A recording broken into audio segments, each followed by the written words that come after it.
Well, as we begin this segment, let's check in with Brian Hoops. He's with Midwest Market Solutions in Springfield, Missouri. Brian, we have the results now of where harvest stands. Is this, it just acts like the market just kind of didn't really pay much attention to any of these numbers, particularly when you look at some of the corn harvest that is really lagging behind. Trade seems like it's not worried about it, like this is a non-event. Yeah, we've had a lot of calls from clients this morning that are questioning the same thing. Why is the market not responding to this? And I think the market's just very comfortable right now with the supply of crop that we have, with our demand base being as poor as it is, that even if we aren't able to harvest that crop and get it into the pipelines this fall, if we do it sometime in the winter or even early in the spring, we still have plenty of supply to meet all of our obligations right now, and just the market just not concerned about this late harvesting whatsoever. And so we are seeing the market work its way a little bit lower in here off of the slow demand trends, lower technical trends, and better weather forecasts for South America that should allow the corn, soybean crops to get off to a good start that are being seeded. So what do you think, Brian? And we got enough maybe support in here about this 370 level that we just kind of bounce around between a 370 and a 380 and trade sideways well into the first part of 2020? Yeah, I think you're looking actually at a sideways to lower pattern right now. This 370 should be good support, but you could go all the way down into the 350s by early part of January, trying to find a price level that'll stimulate some better ethanol usage, some better demand trends.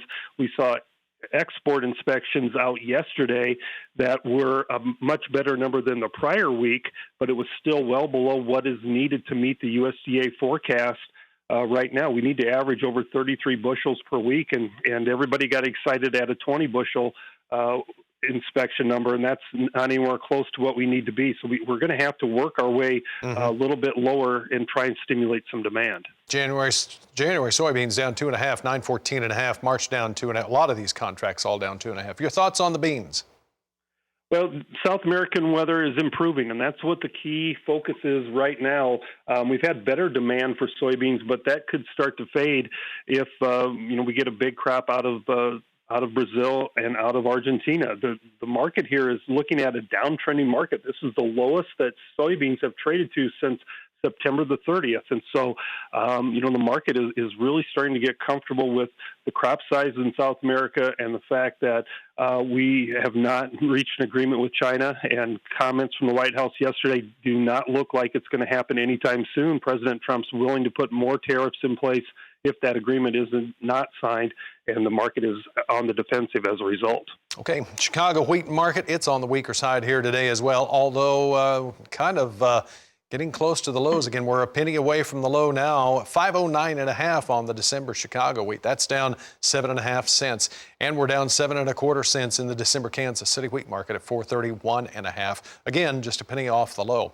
Okay, Brian's going to join us on the other side of the break to talk about livestock trade and get his thoughts there as well. So don't go anywhere. Stay with us here on the Market Day Report.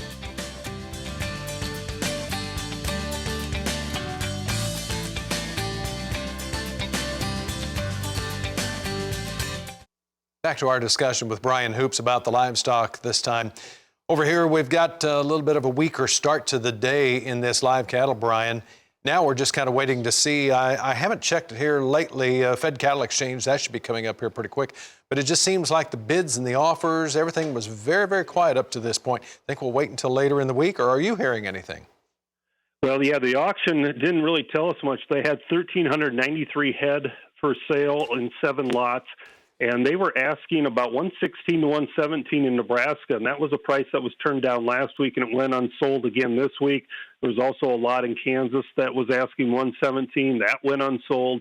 So the Packers have really not tipped their hands of what they're willing to pay this week. We haven't seen any bids out of the country, even starter bids. So I would think now that the auction is kind of passed, we could see some bids starting to creep into the marketplace here, later today, probably by tomorrow. But at some point here, we should start seeing what direction this cash market wants to go. Slightly smaller show list numbers, but the slaughter levels for the first couple days of this week have come down compared to last week as well. Over in the live cattle market right now, that December's at 119.35. That's down 40. February down 55. April down 45 at 126.60. You know, Brian, if there was askings passed up at 116 and 117, that'd almost be, well, that'd almost be in line with where we were at last week with cash. But if you look at that compared to the December contract over here in these fats, that's still at a discount. We're trading a premium on the futures here still.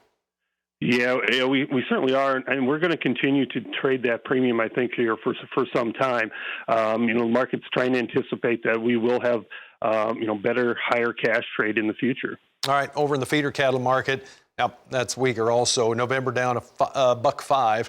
That January is the more important contract right now. It's down $1.97. The March down $1.70 at 145.13. Brian, your thoughts over here in the lean hogs, because the deferreds are still pushing higher, but the December's down 55, February down 67. Right. Yeah. The December's going to really struggle in here, I'm afraid. The hog weights announced this morning up 1.2 pounds from the prior week, and that's almost 4 pounds above last year. It tells us these supplies are going to be very large for December, and I'm afraid that February is going to feel the same pinch here. It's down as well today, but there's a $10 premium from December to February that could erode if these weights stay high. We're going to have big supplies, and if we don't have that agreement with China, those summer months premiums that they have are slowly going to disappear.